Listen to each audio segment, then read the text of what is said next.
नमस्ते साथियों। आज से लगभग 4 वर्ष पूर्व 9 अक्टूबर 2020 को मैंने अपने YouTube चैनल पर एक वीडियो पोस्ट किया था।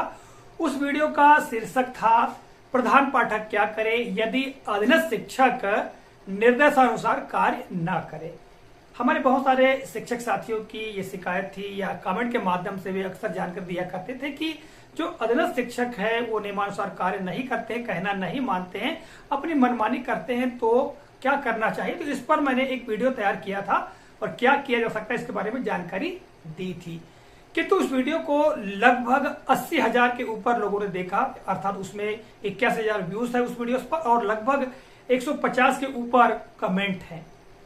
तो सारे कमेंट्स को पढ़ने के पश्चात मैंने देखा कि बहुत सारे शिक्षकों का कहना यह है कि यदि संस्था प्रमुख अपने अधिकारों का दुरुपयोग करते हुए परेशान करे, ठीक है, तब सहायक शिक्षकों को, अधीनस्थ शिक्षकों को क्या करना चाहिए, क्या किया जा सकता है।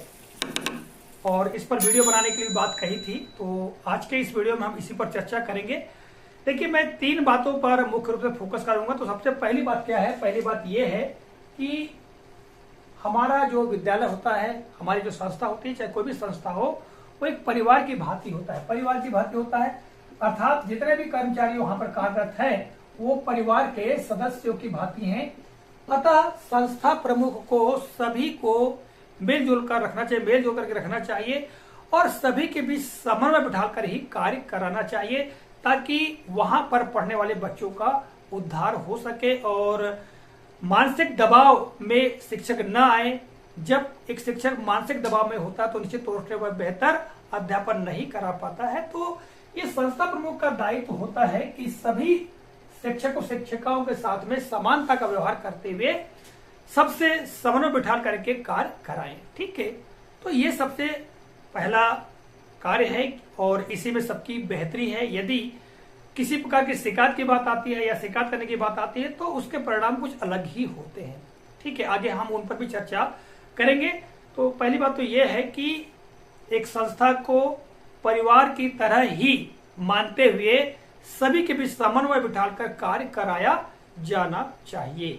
ठीक है, साथ ही हमारे जो अधीनस्थ शिक्षक साथी है उन्हें भी इस बात को ध्यान में रखना चाहिए कि संस्था प्रमुख जो कोई भी काम दे उस काम को बखूबी हम करें और सभी मिलजुल कर कार्य करें तो ज्यादा बेहतर होगा। तो ये पहली स्थिति आती है जो कि एक आदर्श स्थिति होती है प्रत्येक विद्यालय के लिए। तो देखिएगा, लगभग सभी विद्यालयों में तो ऐसी स्थिति है, कुछ एक विद्यालयों में ऐसी अनबन की स्थिति पैदा होती है। कई बार देखा जाता है कुछ विद्यालयों में संस्था प्रमुख और जो सहायक शिक्षक है उनके बीच में खींचतान चलते रहती है। तो उन विद्यालयों के लिए यही बात है कि सभी मिलजुल कर काम करें, परिवार की तरह रहे तो ज्यादा बेहतर होगा। किंतु यहाँ पर बात नहीं बनती है, तब क्या किया जा सकता है। तो दूसरे क्रम के हम क्या कर सकते हैं, जब आपसी तालमेल या समन्वय नहीं बैठ सकता है तो हमारे स्कूल के लिए एसएमसी होती है, अर्थात स्कूल मैनेजमेंट कमेटी होती है, शाला प्रबंधन समिति होती है। ठीक है, और वही विद्यालय का संचालन करती है। मासिक बैठकें होती है, तो मासिक बैठकें बुला करके जो भी परेशानी है तो एसएमसी के सदस्यों के मध्य उस बात को रखना चाहिए कि भाई मुझे ये परेशानी या संस्था प्रमुख इस प्रकार से कार्य कर रहे हैं। ठीक है, तो वहां पर ही हम जो मामला है या जो भी गिले शिकवे हैं, जो भी समस्याएं हैं, उनका समाधान करने का प्रयास करना चाहिए।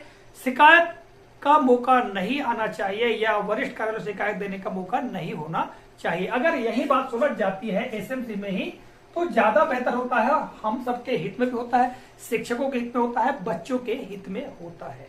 ठीक है, तो ये 2 महत्वपूर्ण बातें हैं। ठीक है, पहली बात यह है कि एक परिवार की तरह संस्था होती है और समन्वय के साथ में हमको कार्य करना चाहिए। फिर भी यदि समन्वय न बन सके तो एसएमसी की मध्यस्थता में हमको सुलह कर लेना चाहिए। ये 2 बिंदु हुए। फिर भी इन दोनों बातों में भी मामला नहीं सुलझता है तब क्या करना चाहिए। देखिए, फिर आगे बारी आती है वरिष्ठ कार्यालय को सूचना। ठीक है, वरिष्ठ कार्यालय को सूचना, ये तीसरा बिंदु है। भाई जब 2 विकल्प पर कार्य नहीं हो पाता है या दोनों विकल्प जो है किसी काम के नहीं होते हैं, तब तीसरा विकल्प यही होता है कि वरिष्ठ कार्यालय को सूचना दें या शिकायत करें, वो भी लिखित शिकायत देनी होती है। तो देखिएगा, यदि संस्था प्रमुख का अधीनस्थों को परेशान कर रहे हैं, तब जो अधीनस्थ शिक्षक है उन्हें सबसे बड़ी बात तो ये है कि कुछ प्रमाण रखने चाहिए। उन प्रमाणों के आधार पर ही वे वरिष्ठ कार्यालय को सूचना दे सकते हैं, बता सकते हैं कि भाई मेरे साथ में ये परेशानी है या संस्था प्रमुख के साथ में दुर्व्यवहार किया जा रहा है। ठीक है, वरिष्ठ कार्यालय को जब हम सूचना देंगे तो जो सबूत है उन सभी सबूतों को भी साथ में संलग्न करना होगा, या जब हमारे वरिष्ठ अधिकारी के द्वारा बुलाया जाएगा तो उनके समक्ष जब उपस्थित होंगे तो हमें सबूत प्रेषित करना होगा। इसके बाद ही जो संस्था प्रमुख है उस पर कार्रवाई संपन्न हो सकेगी।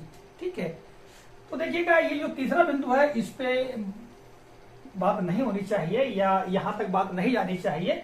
यदि समन्वय के साथ काम करें ज्यादा बेहतर होगा, और यदि समन्वय से काम नहीं हो सकता तो एसएमसी के माध्यम से हम समन्वय दिखा सकते हैं। ठीक है, तो साथियों ये कुछ महत्वपूर्ण बातें थी, और देखिएगा मैं इस पर हालांकि वीडियो बनाना चाहता नहीं था।